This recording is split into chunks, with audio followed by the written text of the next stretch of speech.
It's time for Pure Performance.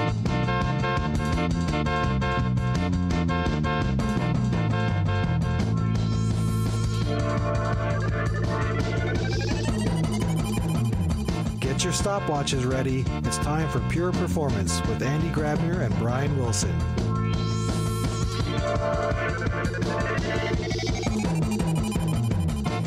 Hello, everybody, and welcome to another episode of Pure Performance. My name is Brian Wilson, and to kind of go back to what some of the older kids out there might know, I'm going to pull a Casey Kasem and pull a long-distance dedication here, because my colleague, Andy Grabner, is now long-distance. I believe this is the first podcast we're recording that now he is now back in Linz, Austria, back to his home. So, Andy, hello, and it's with a tear of distance that I welcome you back to the show. Hello. Oh, thank you so much. Yeah, and I think we coined the term "I'm back in Mozart time," right? Mozart Yes. time zone. Correct. Exactly. It's a little challenging sometimes to figure out in which time zone we are putting. Well, we are organizing our recordings, and Right. now it's Mozart time and Denver time. Well, and I was trying to look up something good for Denver time, and I looked up famous people from Denver. The first one I hit was Tim Allen, and I'm not really a fan of his, so I'm not going to go with him. And then I saw Lon Chaney, who played, I believe, the werewolf in the original movie, but I don't think many people are going to know if I say Lon Chaney time. They'd be like, what? That makes no sense. So we'll just keep it as Denver time. Yeah, but talking about time, our guest today actually comes currently. You know, he's in a country that is known for being always on time. At least they have all the tools, and they create the most precise watches in the world from Switzerland. Absolutely. Yes. Yeah, and Acacio. I hope you are still with us. Again, instead of me introducing who you are, maybe you want to just share a couple of words about who you are, who you're working for right now, and just give us a little intro. Hi, good morning or good afternoon, depending on the time zone you're in. My name is Acacio Cruz. I'm in Zurich, and I work for Google, especially in the frameworks organization. We do software frameworks for the rest of the organization, production platforms. I started my career a long time ago in 2007 at Google. I started in an organization called SRE, Site Reliability Engineering, and Gmail was my first project. So specifically on the delivery side of things, spam abuse in delivery. So our scope grew over time, and in 2009, I don't know if you want me to give an intro already about the talk, but in 2009 there were these very famous outages that the Gmail suffered. Mm-hmm. And out of that set of incidents, which were very, very public and very impactful to the product and to the organization, my team started a little project around load shedding, and that's part of the reason why I'm here today. Yeah. So you mentioned a couple of things. First of all, Google. I guess most people have heard about this little company out of the Silicon Valley, where you're one of the few companies where I believe the company name is implicitly used as a verb as well, right? I mean, you Google for something. I think you have a major impact on everyone around the world. And in case somebody could escape who Google is, then please Google for Google. And there's also the Google effect, the impact you've had on people's expectations on performance around the world, right? Exactly. Yeah. Back in the days when we did a lot of work with people like Steve Souders around web performance optimization, Google was always the golden standard, and everybody was looking up to Google about how fast the page has to be. So very honored, Acacio, that you find the time and share your stories. Now, Acacio, I think the reason why we got to talk, we invited you, or the dynaTrace Linz team invited you a couple of weeks back to speak at DEF1 in Linz, and the talk that you gave was around load shedding. Now, I also had the pleasure to meet you twice now in person. First in March, I met you in the Google offices in Zurich. I happened to be in Zurich for a conference, and then you invited me over, and we got to chat. And I think you explained some of the concepts to me. And then 2 weeks ago, we met again at the DevOps Tallinn. You did a little different talk there around microservices, but I love the load shedding. And I think what I would kind of the first question that I have to you for people that may have never heard the term load shedding. Is there a quick introduction that you can give and kind of the problem that you wanted to solve with it? We understand that you had the big problem in 2009, as you said it. But load shedding, where does this name come from, and what's the principle of it? Yeah, so succinctly, load shedding is comes basically from the metaphor of water, like when you shed water or you shed something heavy off your back, and basically is avoiding a workload to become overloaded by avoiding work, right? Essentially, like at the core of the principle is don't do work that might damage your task, your process, your mission, your goal. So my goal of trying to hang out, I can say I'm load shedding, boss. Sorry, ignore my stupid interjections. Keep going. You're load shedding work. That's exactly the nature of that. The core principle is while still being productive, and that's what some people are not able to. Right. I think the core principle then is actually knowing what is the maximum amount of load I can handle before I get overloaded.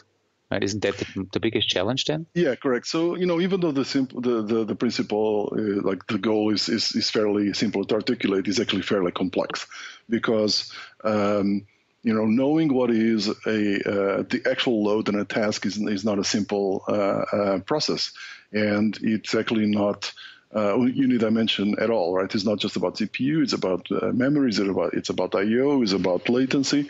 So over the years, the bulk of the work that my team is doing is actually around the modeling of load, because effectively there's two parts to the problem. One of them is reject work, effectively, but the second part is actually the most important one, is actually knowing when to reject work, which means that you need to know exactly what is the load of your task, your process, and that's where it becomes really complicated.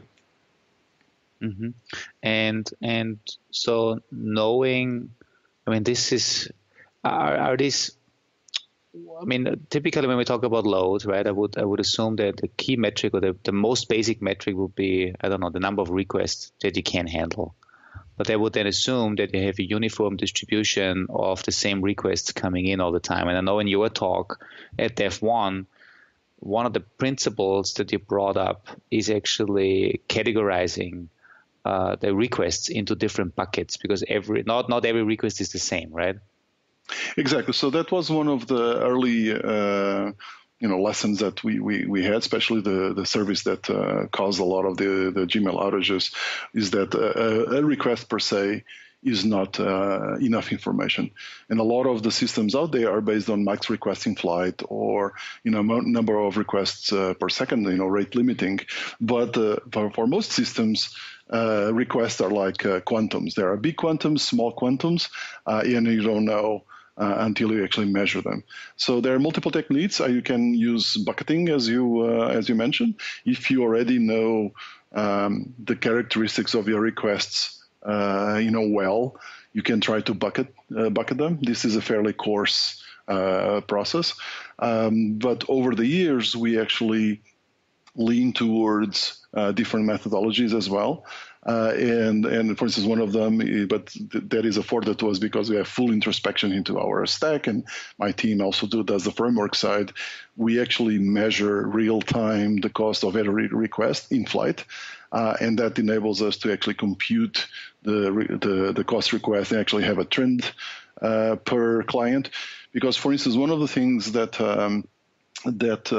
puzzled us, for a long time, the system I'm referring to was actually the context, managing the contact list of a user.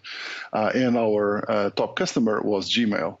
And one of the things that puzzled us was that Gmail would send traffic to the context from different clusters, from different sources.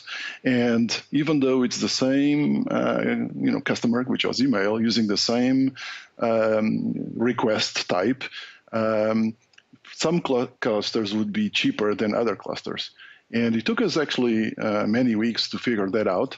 And we only figured out in the end because I was a Gmail SRE in the past, and then I recognized the cluster names. So I recognized that the clusters that were younger had the cheaper traffic. And then we had the realization that because the clusters were younger, that's where new accounts were being created. New accounts tend to have less contacts. Therefore, the average contact size per user on the new clusters was smaller than the average contact user on an older cluster, and therefore the same traffic was least expensive in them. But all of this came as a non-obvious consequence of the simple process of provisioning for Gmail. So this is one of the reasons that over time we moved away from requests as a pure metric and also manual bucketing or even mathematical modeling. And we prefer now to use real-time live metrics and do cost accounting per request. Does that answer your question? Probably too much detail. Well, I wanted to bring in you in your talk. You gave a good example, just to bring it down to maybe some of the people who might not be grasping it 100% yet. I think you had a great example in your talk about if you did a query for, and I'll put myself in your place this time. This way, I'm not making fun of you. If I did a query for all of my friends, I'd come back with maybe a query that would take 2 milliseconds because there'd be 5 responses, right? And if I did a query of all of, I believe we used Britney Spears, right, in the thing, which is a little bit of a dated one, but yes, if we did one for Britney Spears, you would get hundreds of millions of of rows of a payload back, which is where the idea of a requests are not equal, and it's about the cost of the request. And one thing I wanted to abstract from that was also, the first thought in my mind was, well, instead of, let's say this is going back to a database, you throw in a caching layer, right? Because that's always a great performance tip to put in there. But I think even if you throw in a caching layer, you still have to pull in that payload from cache. It might not take as long as running the query. And if you're trying to get to those Google fast speeds, right, that's when you really have to start thinking about, okay, yeah, we do have a caching layer, which is a huge improvement over hitting the database directly, but there's still a request is still not a request. There's a payload that has to get transferred. Exactly right. A few bytes versus a few megabytes. I can actually, share that when we went and did this implementation for the first time, one of the things that we found very direct correlation between a request cost and the dependencies, what happened in the background was actually bytes read. So if you read X bytes from a backend, it could be already in memory, so it could be from a cache, except or reading X memory megabytes from the same backend, it correlated linearly. There was. Because most of the data, most of the services in the backend are simple. What they do is they read data, they transform it a little bit, and send it back to the client. So there's always some measure of data size. That's one of the most important components in request cost. Right. Mm-hmm. So I want to quickly rewind a little bit for people that may have not even started bucketizing the requests. So you mentioned there's different approaches of doing it. And one way I could think about it is if I have, let's say, a classical application where it's monolith already broken into smaller pieces, I could look at production data and I could start bucketizing my requests maybe by looking at the different URLs and the URL and parameter combinations. And then is that a good approach where you can say, well, let's figure out what are your small, medium, and large hitting transactions by looking at, a combination of URL and parameters, and with that you have at least an estimate. Or is this the wrong way? Would it be more like bucketizing the critical ones, like what are important requests to the business or to the feature versus less critical ones? So those are two different dimensions, So criticality, as you mentioned, should be used on the moment of decision of what to drop. Mm-hmm. So that's one dimension. We actually have, it's just an approach, but that what we use is basically we use critical, sheddable, which is slightly less important, async, and here things like a refresh of contacts in the background, and finally batch. Batch being stuff that generated from MapReduces or pipelines or even server side, but batch work that can happen somewhere else, right? This is just one possible classification. You can have more levels or less levels depending on what's relevant to your organization. But then that is used for the moment of, I've already come to the conclusion that I have to drop something. I have 3 requests. Which ones will I drop, right? And you start by the lowest priority. The cost accounting is a different dimension, because you can have the same request being critical, and you can have the same request type being batch, depending on the source. Typical example is update my contact now because the user is waiting because he just clicked OK on changing email address, or you can have a MapReduce pipeline that is running that is just moving everyone from @live.com to @hotmail.com, going back into the past, for example, right? So even though the request is the same, and the cost will be the same, the priorities are different. So that's one of the reasons why we keep cost accounting separate from criticality. Typically in our stack, the request comes with the criticality attached. If it doesn't, there's a default criticality. Mm-hmm. But going back to the question about bucketing, if I may ask, it's a potential way. What we found that it's very ops heavy, because as releases change, so we're talking. What you're talking about, we call query cost modeling, and query cost modeling can be done in 2 ways: either top down, where you say I have a model that I create, and then I do the topology and taxonomy of all the requests, and I assign a cost, right? Or it can be done, which was our first approach, which was done statistically. You run against the system, you check the logs, and then you compute the model. If you have a good person with that is able to do linear regression, for instance, and stuff like that, you can actually get those inferences. And for instance, that's what we did for a long time on the situation that I mentioned before, about that we came to the conclusion that bytes read was the most important criteria. But unfortunately, as your software evolves, as you build features, that changes quite quickly. An example is read all my contacts. That has a certain cost, but over time, for UI prettification reasons, somebody decides that read all my contacts should return the same data but sorted. So that same feature, that same request becomes more expensive silently. And that means that the model is, if it's manually done, it will be completely out of date. If it's done from performance data, it'll be out of date by the refresh period of analyzing the data. And meanwhile, you have a huge gap between your cost prediction and reality, which can be, in certain cases, can be an outage. Mm-hmm. No, pretty cool. And thanks for your insights. I just thought, maybe bring an idea up for people that have not done anything. So that would be a good way to at least get started.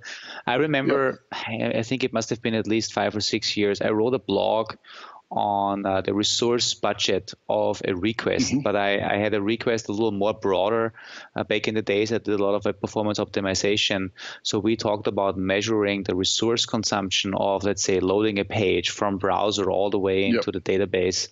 And basically, this is kind of what you are doing now, but on the fly, right? Back in the days, exactly.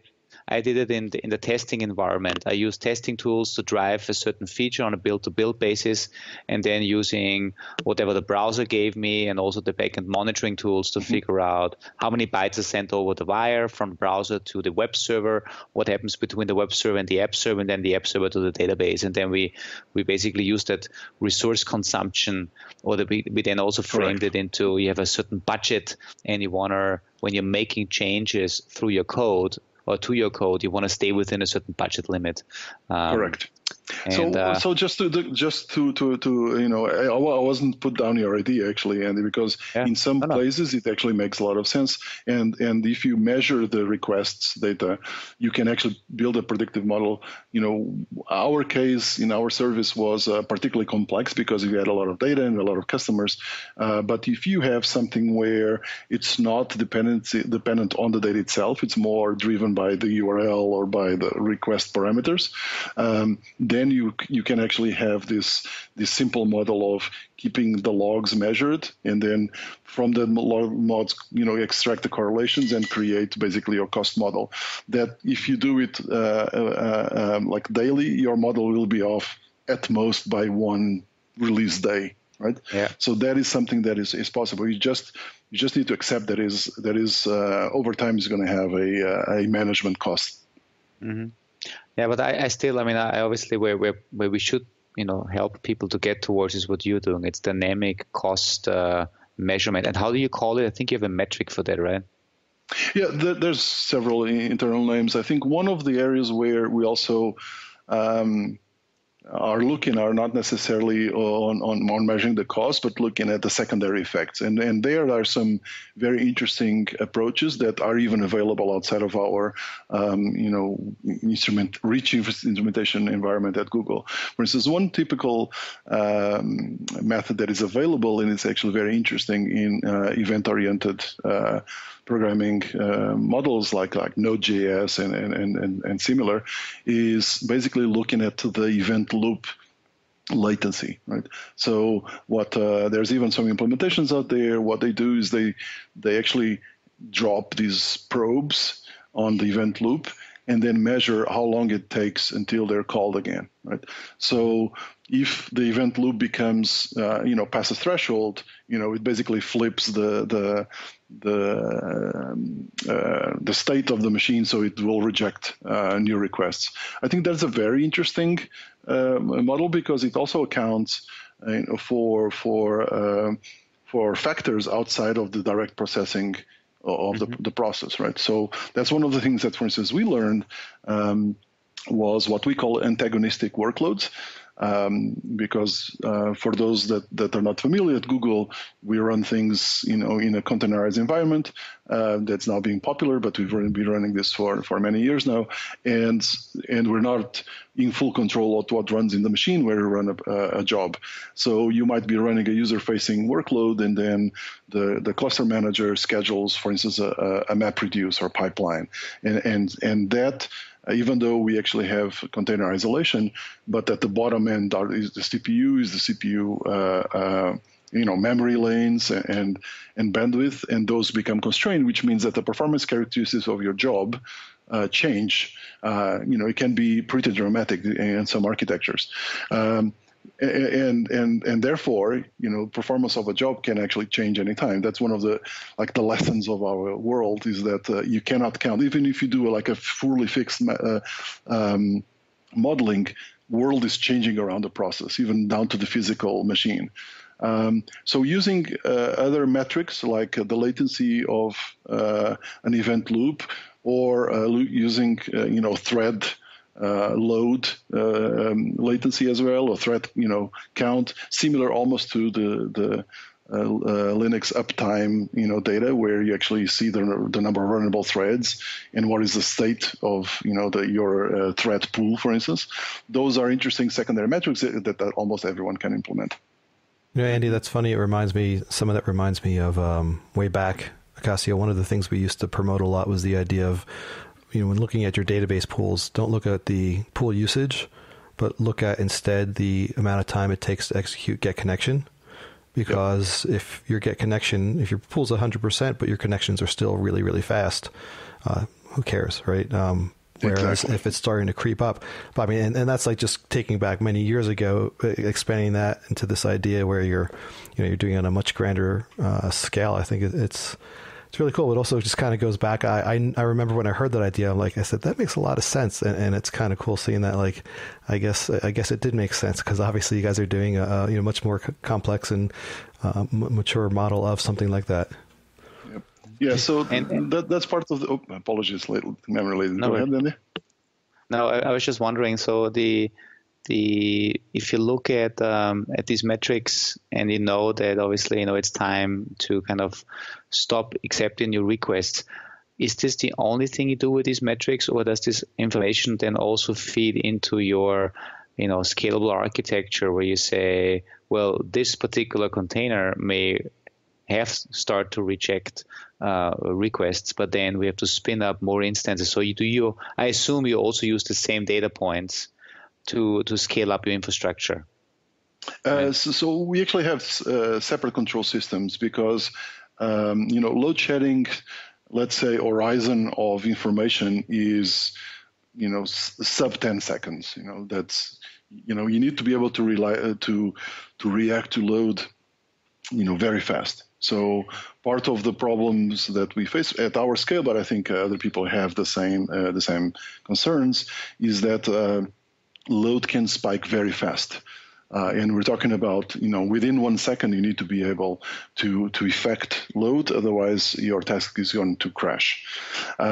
What you're talking about, which is basically scaling a job, to accept a variable workload, those control systems exist, but they operate at a wider time frame, right? We have some systems internally that actually are able to spin load, and Google Cloud is actually bringing systems in that space to our customers, but they operate as well in the, say 1 minute.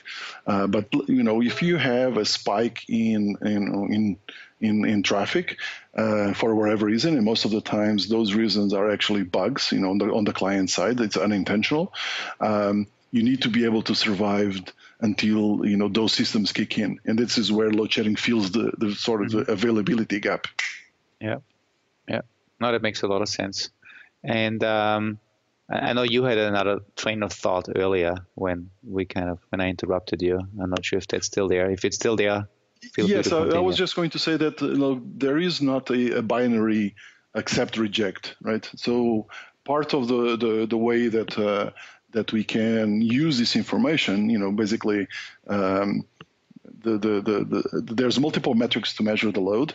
And for instance, one of the interesting ones that come to us often in the world of streaming is actually memory pressure.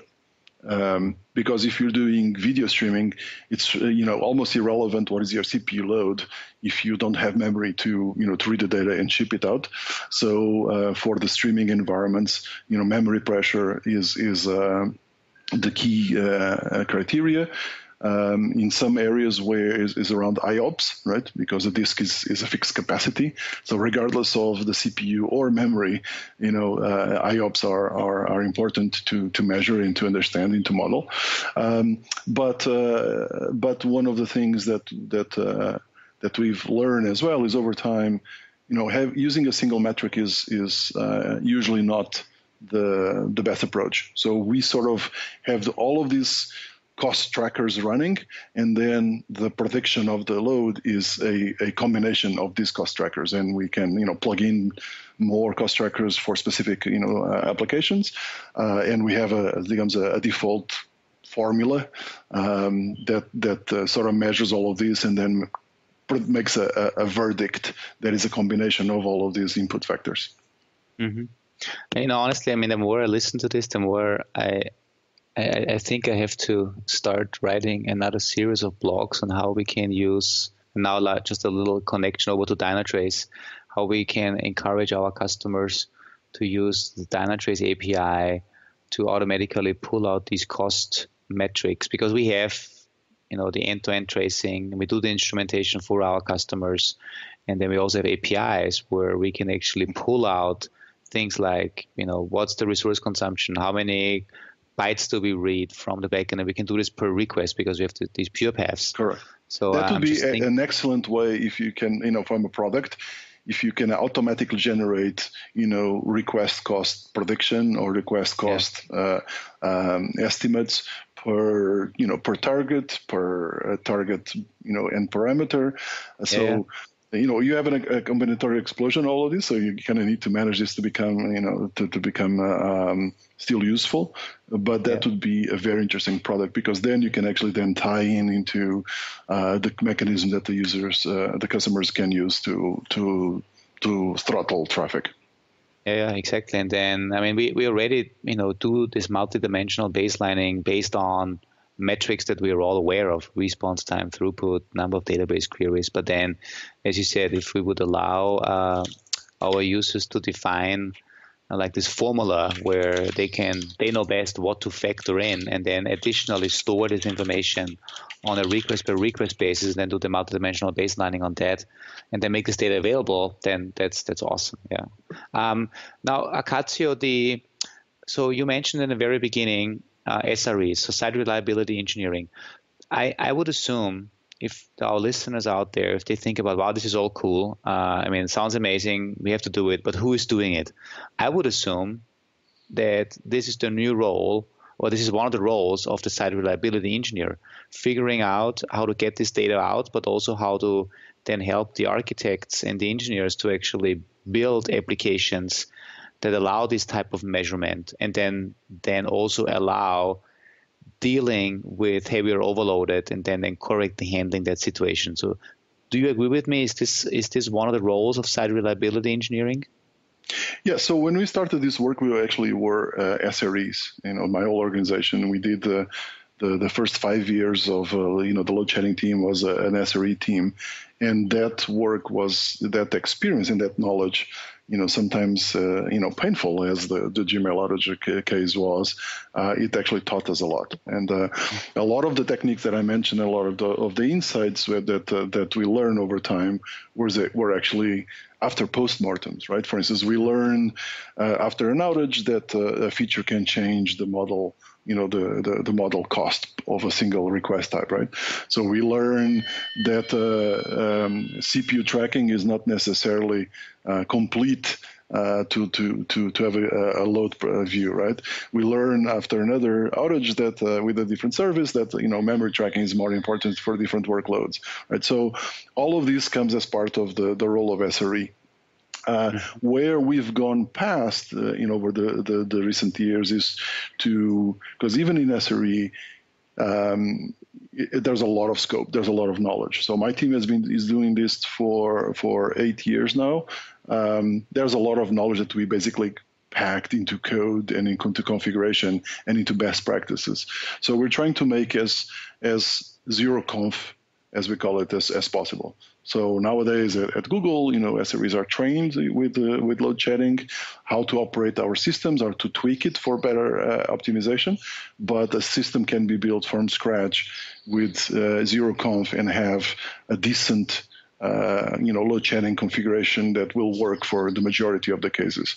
And then, of course, different workloads, different work types, and you can actually always squeeze a little bit more, right? Because, as I mentioned before, the goal of this is to make the verdict of should I accept traffic or not. And we have some policies, but in environments where high performance is needed, very high performance is needed, or on the contrary, where like resource usage accuracy is needed, you actually need an SRE that understands that specific workload, that understands the constraints of the system to go and tune our default parameters to figure out exactly when should we start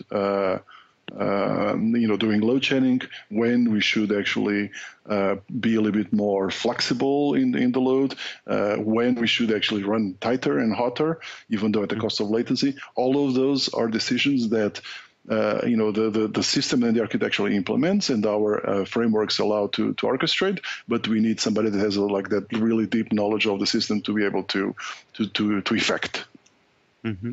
Hey, Andy, I just wanted to bring up that we've been talking a lot about the different signposts and some techniques of measuring and knowing when to load shed, but I don't really think we dove too much into approaches to load shedding, and I'm referring specifically to, if we look at the presentation where Acacio's looking at traffic and breaking requests down into the ideas of batch, async, sheddable, and critical. Right, which is what you do, and if I understand this whole concept properly, is when you see these different things, like if your node loop is slowing down, if certain other things are having an artifact, we talk about shedding. But what do we shed, right? And that's the idea of, okay, first thing you could do is probably, and I'll try my hand at speaking this, drop your batch calls, just drop those completely, stop all your asyncs, and you'll go ahead and do retries on these later. And then you have traffic that you categorize into sheddable, which you can start chipping away at as well. Correct. But making way for the critical ones that absolutely have to run now, can't be rerun later. But that's what the end goal is with all this data that we're collecting, right? Is to be able to find a way to reduce the load on those servers by basically stripping off or shedding the unnecessary pieces currently. And part of that is by identifying and categorizing the different type of traffic. Or Andy, is that what you were talking about when you were talking about buckets before? Or yeah, is this exactly. Yeah. Okay. Yeah. All right, so maybe you did cover it just when you were talking buckets. I was thinking a different way. But that's perfect. I mean, that's also where as Acacio also corrected me earlier, it's like two concepts, right? The first concept is knowing when we are getting to a stage where we are overloaded and we have to shed load, and then the second thing is knowing what to shed away. And I think that's the key thing here. Yeah. And I do encourage everybody to. We'll put the link up to the talk. It's I don't want to say it's too technical. It's very technical for, again, I'm the dummy in the group. So at some points I was like scratching my head a little bit, but overall I got a ton out of it. So it's still very, very, very worthwhile watching. No matter what level you're at, you're going to get a ton out of it. And it makes a lot of sense. And I think the graphics really speak really well to these concepts. So I think it was a really well done presentation for people of all levels. Oh, thank you. I always told that I need to simplify it, but the problem that we have is if we talk to a high level, it's not useful. Right. But to get it to a point where it's useful, you need to take it to a level of complexity. Right. That I know is hard to grasp, but we try the best. I just took it as some of these things are some things for me to research and learn. If it didn't. If it went a little over my head, so I didn't take it in a negative way. But I think there's a ton in there that's very accessible. So I think you really kind of bridge the gap. And if you have somebody who takes the approach I do, they'll say, "Well, let me go look into what those things mean." So anyhow, I didn't mean to sidetrack there, but I just wanted to make sure we kind of covered that point a little. Yeah. So Acacio, I have two questions on the thing you said last. First, I wanted to go into quickly SRE again when you started, because I believe a lot of the people that we are talking to right now, they're understanding what SRE means and the new role. But how do you get started? And more importantly for me is, which roles did the people have within your team when you started it that moved over to SRE? Was it more driven by folks that had operational experience? Was it more folks that had a load testing and a performance engineering background? Was it architects?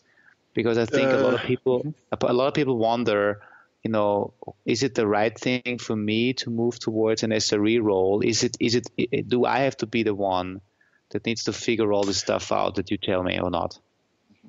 So in terms of role in SRE, we don't have that sort of partitioning. My teams were comprised of both people with what we call syseng background and software engineering. And the software engineers would meet the bar of any software engineer at Google. And the syseng, we actually had a little bit more systems knowledge, kernel knowledge, networking knowledge. So that's how we differentiated. But that's basically at interview time. When we got to the job, there was very few differences. And we also don't have really the architect role. It's a little bit lofty. I think it boils down to interest and aptitude, right? So for some people, the area of traffic management, because this is where it really falls, it's very interesting. Because we've been always talking about load shedding on a process, but this is actually just let's call it the leaf of traffic management. Traffic management is the process where you have a flow of requests that is coming, and it needs to find a target, somewhere to reply to that request. And there's the routing aspect. Shall I go to cluster A or cluster B? Should I go to the America zone or to the European zone if you're running on a Google Cloud or Amazon or something like that, right? So that's that part. The second part is actually then to figure out what is the most appropriate for the request, and then finally the request comes to the last stop, which is the process that then handles it, and it can either be very quick saying no, I can't handle, or can do the proper work. We've been focusing on the last aspect, but at Google we tend to treat all of these things together, right? So the SRE organization is very focused on capacity planning, and capacity planning is capacity to handle the requests, and then therefore the traffic management is tied also to capacity planning, and all of this process, even from a deployment of the architecture of a system. There's always two questions that are asked: is where is my client traffic coming from, and where are my backends? So, and that actually is part of the whole story of the role of managing traffic, and then managing load shedding, and managing capacity planning, and managing the routing of traffic. Mm-hmm. So people that like that sort of thing are the more appropriate for this role, basically. Cool. Yeah. Well, that was a nice summary. That was a nice overview. Thank you. Hey, and the other thing that I wanted to cover, that I wanted to touch on, and I know we talked about this in Tallinn a couple of weeks ago, and I really, every time when I talk with you and we share some thoughts, it always feels that I always learn from you and go away with some new ideas, but I always feel like I never give enough back to you. So hopefully at some point in time, I can also, give something back to you. But what you inspired me again in two weeks ago, and you mentioned this earlier, you said zero configuration. In Tallinn, we talked about, or you explained what an engineer has to do at Google to start a new microservice. I think the minimum configuration is just saying, what is this microservice all about? What type of service is it? Is it a front end and a back end? Who is the owner? And that's pretty much it. And based on this individual pieces of information, you can actually automate the generation of all the other configuration elements that are necessary in the end-to-end delivery pipeline. And then you looked at my monitoring as code configuration, and you said, well, it's a nice thing what you do, but it's too much configuration still. There's so much that can be automated, and I really like that because you're right. There's still too much configuration. I think I read a statistic, and I think it was some CTO from some large system integrator, and they said that they are currently fighting with the big challenge of having a ratio from 1 to 4 from code to configuration. They came up with so many configuration files. Nobody has any clue anymore what this is all about, and it's all getting too complex. And basically with your approach, boil it down to the bare minimum and then just automate the generation of everything else that needs to be generated for all these other tools, I think is a great concept and a great best practice. So yes, thank you for touching that as well, because it's not just that we can generate configuration. There are several principles that I specifically my org believes in, which is the configuration needs to be machine editable, so that you basically can also read even user generated configs, can read it, process it, and regenerate back if need to. Because there's one aspect in today's systems which is still not common, which what I call managed configs. For the most part, in the most systems, people create a config. They probably have a nice template with most of the best practices, and then they clone it, and then they tweak it for their specific instance. But over time, the best practices change. So there is a certain bit rot. So what was golden today is going to be slightly stale in 6 months, and it's going to be completely obsolete in 3 years, and in 4 years is going to be, a pile of junk, right? So we need to go move from a world where we clone templates and we keep reapplying settings to more of an approach where when I say managed config, you actually have, let's call it a template config, and then the user of that system injects the changes that it needs for its system. So to remove from the abstract, imagine that you have a let's call it Apache config. And Apache is fairly complex as well once you start getting to a bunch of backends. But instead of having an Apache config template that people change as they add new complexity to their site, what probably they could do is to have a tool that reads the Apache config and then injects a specific site config done in a configuration language, maybe a text protocol buffer, or JSON if that's how the tool can operate. But this means that every time that you change the Apache config, you can again regenerate the final config without actually having to change the config provided for that instance. So you keep it alive, you keep it fresh, and that way you can integrate the different types of configs. For instance, you have CGI. You can actually define how a CGI is modeled, and then how that gets merged into the Apache config.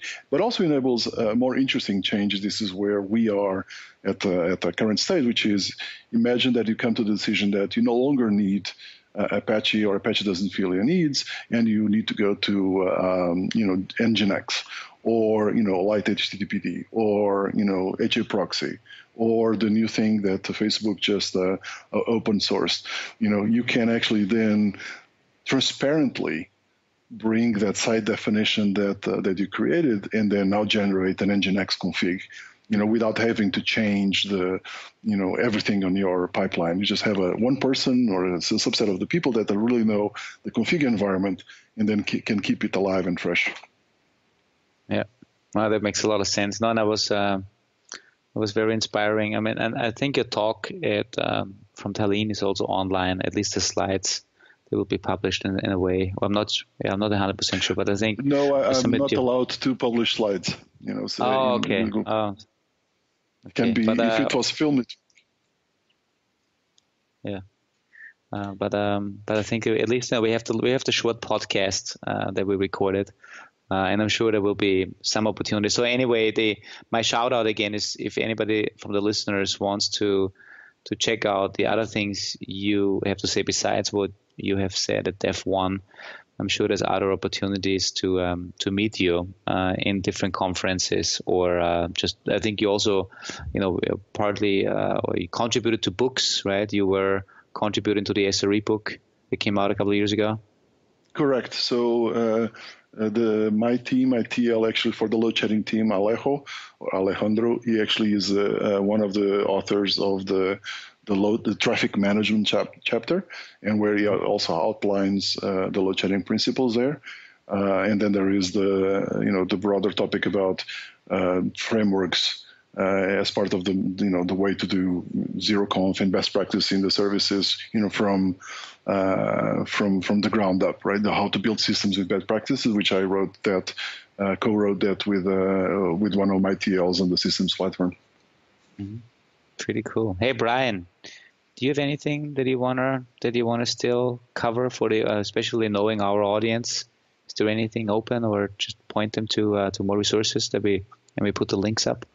I think we put the links up. There's quite a lot. They're very rich in information. I think one of the things I get out of it the most, which is a challenge for anybody, is to challenge your assumptions. One thing Acacio talks about is, with the idea of retries, and a lot of people hate the idea of retries, and how if you do them right, they can actually be faster, and just even the idea of tossing away this traffic and doing it later and figuring that out. Most people just kind of would be like, how can you do that?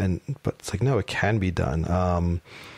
And I think a lot of these, the Dev1 presentation goes into that quite well. So I think that's going to cover that well. There's a lot. I think a lot of the topic in here, we can talk about a lot of it, but I think a lot of it's also served to have the visuals. So from my point of view, I think we covered what's mostly coverable without visuals. I'm glad you mentioned retries. If I can probe in that topic, as you said, there is a cultural resistance even from the Google developers, because they have the good intention, right? It's like, I don't want to return an error to my customer, to my client. So I'll do my best to handle just this one request, right? That is actually the attitude, and it's positive, but the reality is, if you do this statistically, you end up with high latency, and high latency is the death of a product. So being able to say, I will embrace, throttling, because what I'll do is I'll really try my best to make sure that the majority of my requests are fast. And if I can't do it fast, I'll just reject it. So if you embrace that approach, and then you say, on my client side, I'll work with my clients so that they also, embrace this process. And if they see a throttling error, they immediately retry fast somewhere else. If those two things combined are very powerful. Just to go back to the original system that I was mentioning before, the contacts, we used to have quite a bit of tail latency. This is what I call, like, on the 99th percentile of latency was quite high, because part of it was very large contact lists. But I mentioned before, for instance, we would have antagonistic workloads. For some reason, sometimes some of the processes get what we call sick. Either there's a MapReduce running on the machine, either there's a problem with memory contention, or there is like very strong work being done because of garbage collection on a Java task. For whatever reason, sometimes some tasks get sick. So what you want very quickly is to identify that, and basically, it's almost like if you have a rock in the middle of your stream, and the stream is your request. You want the water to flow to other areas, and if you very quickly get the signal that task is overloaded and getting throttling, and you divert your request elsewhere, overall and statistically, your system performs much better, much faster, even though there is a retry. Mm-hmm. And I think on a very different and much more gross level, another concept that ties into that, but again, being very different, but also kind of counterintuitive to what people might think in terms of retries is, and Andy, I don't remember if this was in one of the cafes you recorded or if I read this somewhere recently. I don't remember where the concept was, but for overall sites, right? When sites are having an issue, the idea is you're much better off telling your customer, come back later, we're having some problems, then try to serve them super slow, because if they're trying to use the site and it's crawling slow, they're going to hate it and they're going to have a negative opinion of you. Whereas if you just say, hey, we're having issues, can you try back in 10 minutes or whatever? The majority of the people will be like, oh, great, yeah, I can do this in 10 minutes. Correct. Of course, you might lose a few people, but just this idea of sometimes taking a hit is better than trying to persist. Exactly. I used to have someone in my team that before they used to work at Ticketmaster, and Ticketmaster is a very interesting human load events. Every time they have a popular artist that starts selling tickets, millions of people try to get the tickets within minutes. And they do exactly that. They do load shedding on the application side at the human scale, right? Which is basically, they know that they can't handle 1 million people clicking on tickets, and the system will crash down. So what they do, they apply load shedding very simply as the number of people that are allowed to go from I'm seeing the Ticketmaster front page to I'm allowed to actually enter the sales pipeline is limited.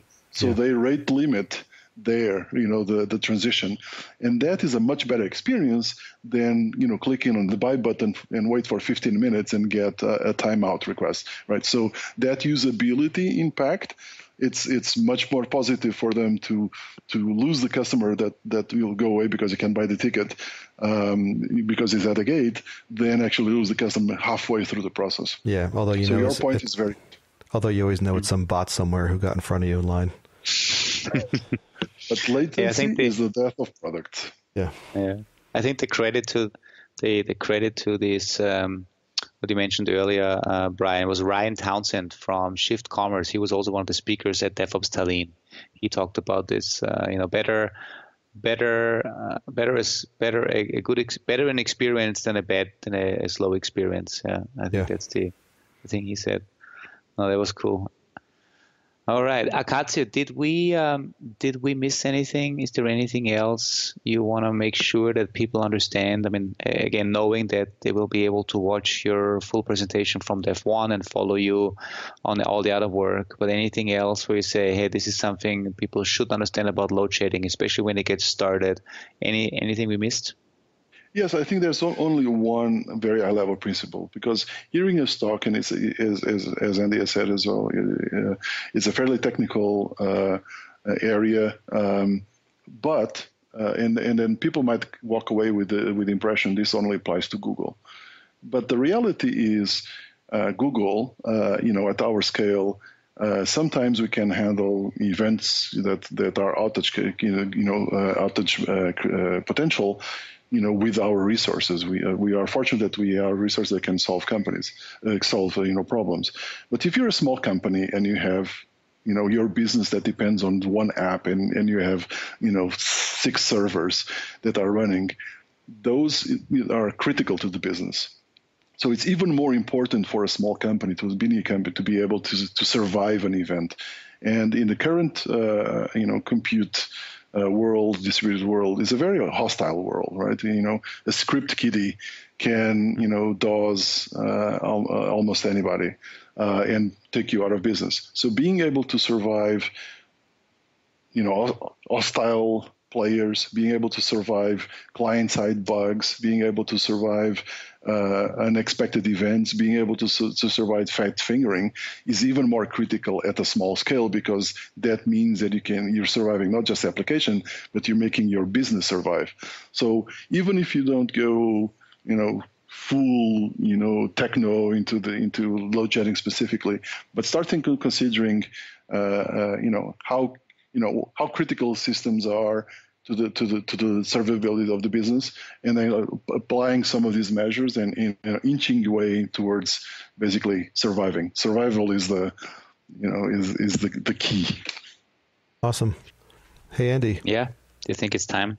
I think it's time to summon the summarator. And summon the summarator, yeah. Let's do it. I think what I learned today is that the concept of site reliability engineering that has been floating out there for a while, but I know that while Google has been living this and further expanding it and refining it over the years, many of the people that we talk to are just getting started and they want to know what this all means. I think what I learned today, it is one of the aspects of site reliability engineering is trying to figure out how to help the company and the business to build resilient systems. I think resiliency is in the end what we all want, whether it is making sure a spike in load cannot bring the system down, whether, as you said, a script kiddie cannot bring the business down.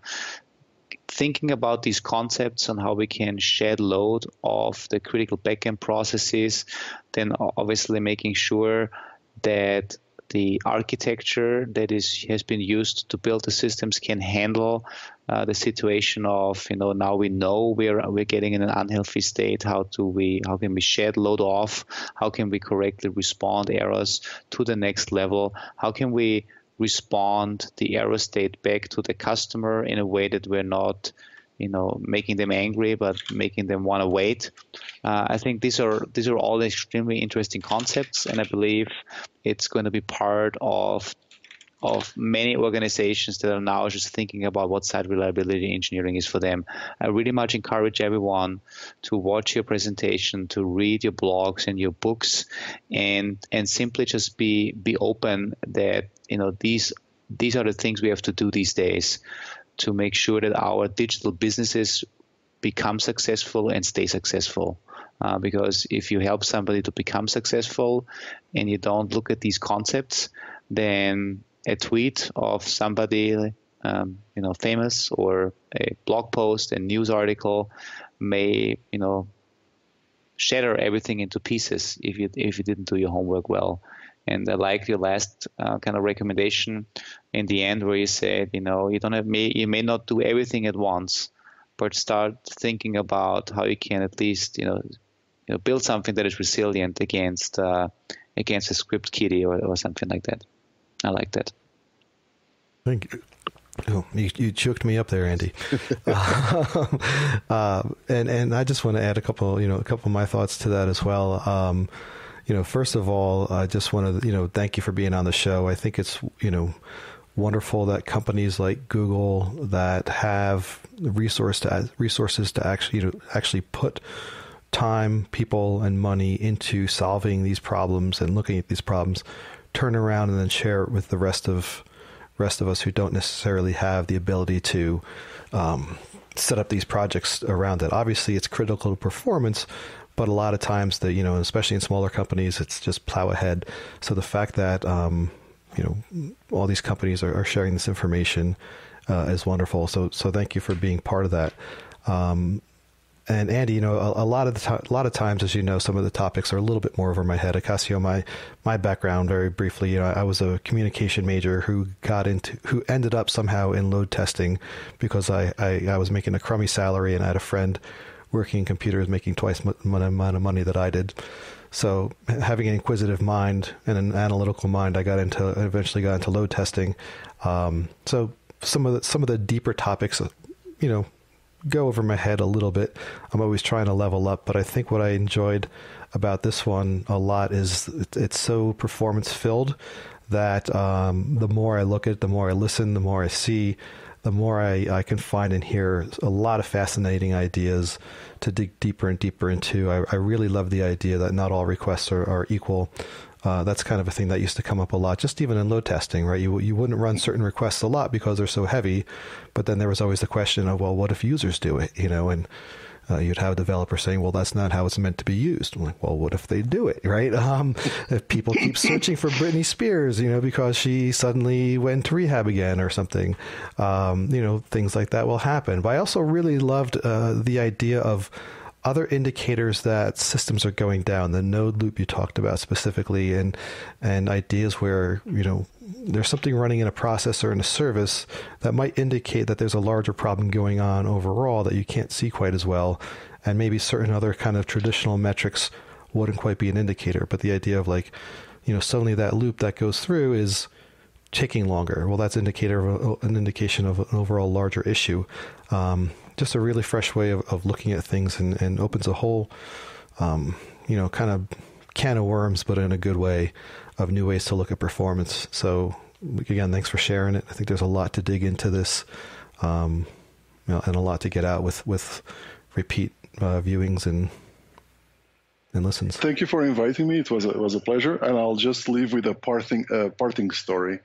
I was part of the team that built, Google Plus, our social platform, and one of the users of the platform was a K-pop group from Korea called AKB48. From Japan actually, and which stands for Akibahara in Tokyo, and they actually do a member vote-in every year. Oh no! So our social team was actually not prepared. Had not developed the product to have a single user with so many comments that exceeded a few per second. So just to go back to your point, everything will be used and abused in the most unexpected ways by our users. Yeah. And that's how I learned about AKB48, which actually has 64 members, not 48. Oh my gosh. It's kind of like Menudo.